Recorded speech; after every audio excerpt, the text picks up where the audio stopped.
Let's study parts of a long bond. So first let's see the diaphysis, which is the long central shaft of the bond.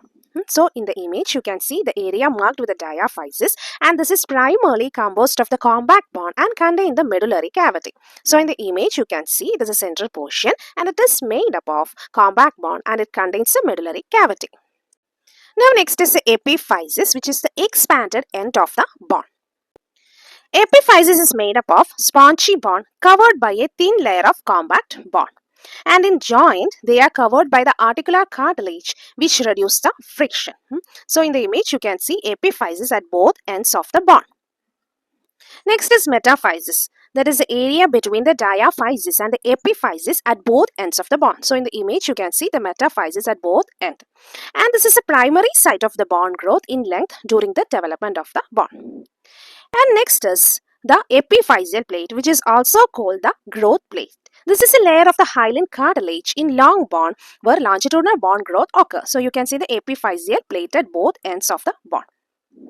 Epiphyseal plate is located between the epiphysis, that is the end of the bond, and the metaphysis, that is the widening part of the bond.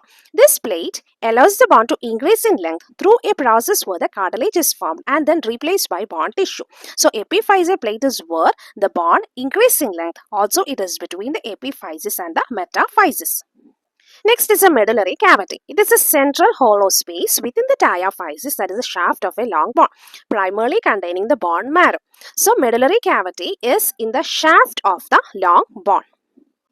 In adults, this medullary cavity stores the yellow marrow for fat storage, while in children, this is mainly filled with red marrow for the production of the blood cells. Next is periosteum. It is a tough fibrous membrane covering the outer surface of the bond except where the articular cartilage is located. So periosteum is not in the articular cartilage, but it is the outer surface of the bond except the articular cartilage is located. And periosteum consists of an outer fibrous layer and an inner cellular layer and contain the blood vessel, nerves and cells involved in bond growth and repair. Next is the endoosteum, which is a thin vascular membrane of the connective tissue that lines the inner surface of the long bond, including the medullary cavity and the Haversian canals. Endosteum is crucial for the bond remodeling, growth and repair and contain the cells like the osteoblast, osteoclast and osteoprogenitor cells. Articular cartilage is a smooth white tissue that covers the ends of the bond where they form the joint. Why it is so? It helps to reduce the friction between the bonds and absorb the shock. So this already you know the articular cartilage. Now this is the structure of the long bond.